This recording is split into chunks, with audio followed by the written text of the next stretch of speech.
Hello, what up everyone? Another day, another verse na naman tayo. Day 188. Our verse for today, Psalms chapter 139, verses 13 to 14. And sabi dito, kilala niyo ako dahil kayo ang lumalang sa akin. Kayo ang humubog sa akin sa sinapupunan ng aking ina.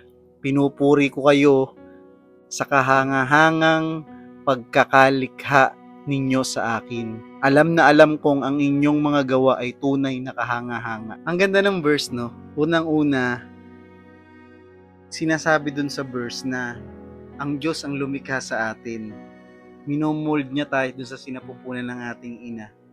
So, sa simula pa lang, alam na natin na mahalaga tayo dahil si Lord yung gumawa sa atin.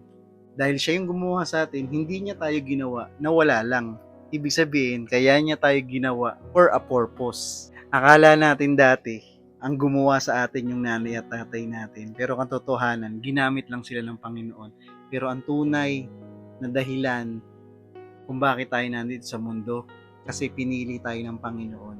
Nung nag-aaral tayo ng science, di ba? 300 millions of sperm cells tapos nag-uunahan sila sa isang egg cell ng ating ina, di ba? Isa lang sa atin ang pinili out of millions, di ba? Hindi 'yun aksidente, hindi pinili tayo. Pinili ka, pinili ako. Kaya tayo pinili is dahil meron siyang plano sa atin. Meron tayong purpose sa mundo na ito. So please, stop yung parang iniisip mo sa sarili mo na walang kwento tong buhay ko na ito, o yung parang ang baba-baba ng tingin mo sa'yo. Kapatid, hindi mo alam kung gaano ka kahalaga sa paningin ng Panginoon. Kung iisipin natin yung pagiging all-knowing ng Panginoon, alam niya yung lahat ng bagay, ma-amaze tayo eh. Out of millions, ikaw yung pinili. There's a reason kung bakit kanya pinili. Tapos na napunta ka na dito sa mundo na to. Akala natin yung palang start nung lumabas tayo sa mundo na ito. Pero ang katotohanan, mga kapatid, nung bago ka palang pinili ng Panginoon, alam na niya lahat. Alam na niya lahat tungkol sa'yo. Alam na niya kung paano kanya ipo-form. Alam na niya yung mga pagdadaanan mo. Alam na niya na hindi ka perpekto. Sa kabila ng imperfection natin, mamahalin niya pa rin tayo. Paano yun? Romans 5:8, God demonstrate His own love for us. Nang tayo ay makasalanan pa, ang ating Panginoong Jesucristo ay namatay na para sa atin. Sobrang valuable ka dahil dun sa maker mo.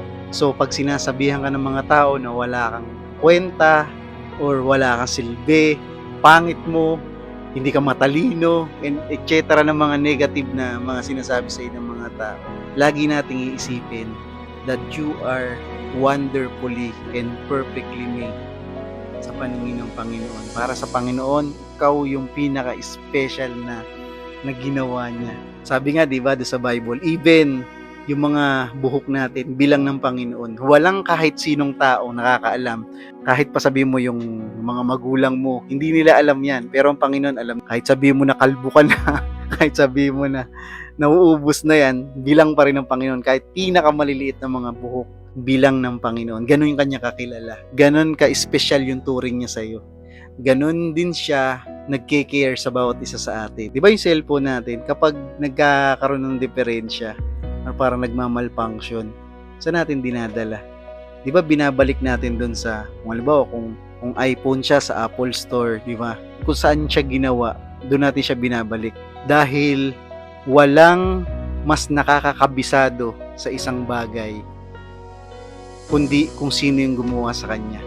I don't know, ask the inventors, di ba? Or kung sino gumawa ng lahat ng mga nakikita natin.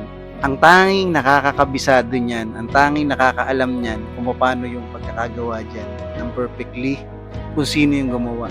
So pag nagkakaroon ng problema sa ating buhay, para bang pakiramdam natin ang hirap or pakiramdam natin ang lungkot, parang pakiramdam mo may something na kulang sa'yo, balik ka lang sa ating Panginoon. Balik tayo kung sino yung gumawa sa atin. Walang ibang nakakakilala sa iyo, kundi siya na gumawa sa iyo. Sometimes tayo mga tao, sinasabi natin, di ba? Kilala ko naman ang sarili ko. Pero kung tutuusin mga kapatid, hindi natin lubusang kilala even ourselves. Magugulat ka na lang minsan may mga gagawin ka na parang hindi mo akalain na magagawa mo. Nagawa ko pala yun, di ba? Pero ang ating Panginoon Diyos na gumawa sa iyo, alam na alam niya.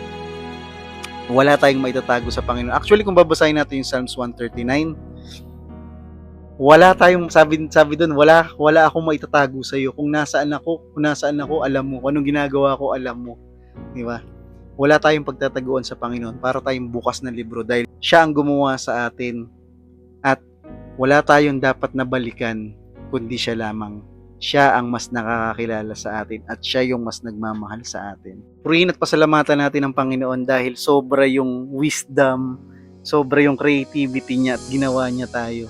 Kagaya yung sinabi ko nakaraan sa devotion natin, yung bawat parte ng pagkatao natin, merong purpose yan.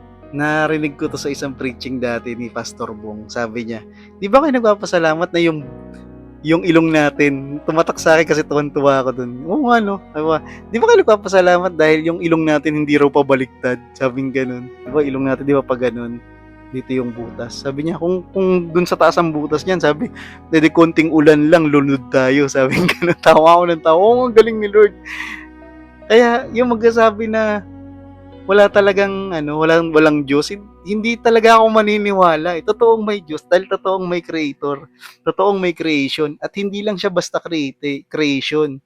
You are wonderfully and fearfully made. Hindi lang tayo ginawa basta, hindi lang basta ganyan. Hindi lang basta ganun eh. Pinag-isipan tayo. Inisipan na. Yung ilong dapat pa ganun para pag yung, alam mo yun, yung mata dapat, alam mo yun, yung tenga, yung ngipin, kailangan magkaganon para makakanguya siya. Huh? Ang galing. Pinag-isipan tayo ng Panginoon bago niya tayo ginawa. Meron tayong purpose, mahalaga tayo, at kilala tayo ng Panginoon deeply, ng mas malalim kaysa sa pagkakakilala natin sa sarili natin or pagkakakilala sa atin ng mga tao sa kapaligiran natin. So magpasalamat tayo sa Panginoon dahil ginawa niya tayo na maingat at merong purpose. Alalahanin natin lagi sa sarili natin na valuable tayo, mahalaga tayo sa paningin ng Diyos.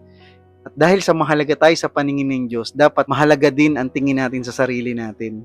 Precious. At hindi lang mahalaga ang tingin natin sa sarili natin, dapat mahalaga rin ang tingin natin sa kapwa natin.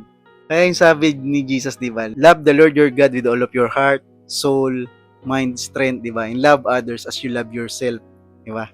Love others as you love yourself. Kung gaano yung respeto mo sa sarili mo, kung gaano yung pagmamahal mo sa sarili mo, dapat ganun ka rin magrespeto ng ibang tao. Dapat ganun ka rin magmahal ng ibang tao. Mamuhay tayo palagi ng may pagpapasalamat sa ating puso, may confidence, di ba? May confidence na ang Diyos ang gumawa sa atin at anak tayo ng Diyos. Pero at the same time, dapat humble din tayo. Baka naman mo overconfidence tayo. Humble ourselves palagi at patuloy na magtiwala sa Panginoon na siyang nag-design sa atin, gumawa sa atin. So God bless everyone and nawa ay patuloy nating palaganapin ang salita ng Panginoon dito sa mundo.